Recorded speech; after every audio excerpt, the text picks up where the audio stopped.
A lot of the stuff that we're doing currently is looking at social skills outcomes. We've got some really nice data looking at the social brain network and kids' social skills, and identifying that there are quite good relationships between areas of the brain that we would expect to be involved and kids' performances, which is interesting because that hasn't necessarily been the case for a lot of the cognitive work that we've done. So it seems like the social brain network and social skills fit together quite nicely.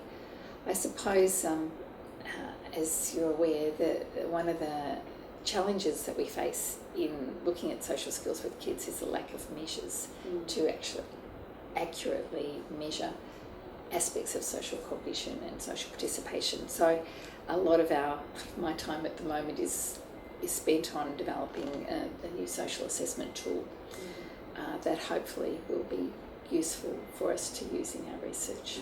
Okay, and so that'll be useful in research. Does it have any implications for clinical practice, do you think? We definitely hope so. I suppose our initial aim with the tool was to make something that was obviously accurate and valid, but also relatively cheap, so that we could have a lot of people using it in research in particular. And the bit that I didn't mention was prior to actually starting on the process, we did an international survey of what social assessment tools there were out there that clinicians were using, and basically there are no face-to-face tools that are used with kids, so there's some questionnaires. So we're at the stage of standardising the measure. I think in the clinical context, just like in the research context, there's more and more understanding of the importance of social capacity, social cognition in characterising kids after brain injury, and obviously in conditions like autism and social communication disorder and all of those more psychiatric conditions.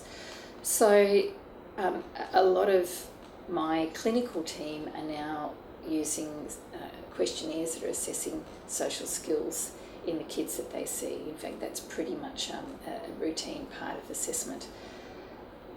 As a neuropsychologist, that's useful, but it doesn't really tell you what you're dealing with. So I think that I do think that there's a need, and I think clinical practice always follows research practice. So I suppose I'm imagining that in 5 or so years' time, these kinds of assessments will be part of clinical practice. Not an entire test battery, but a few subtests.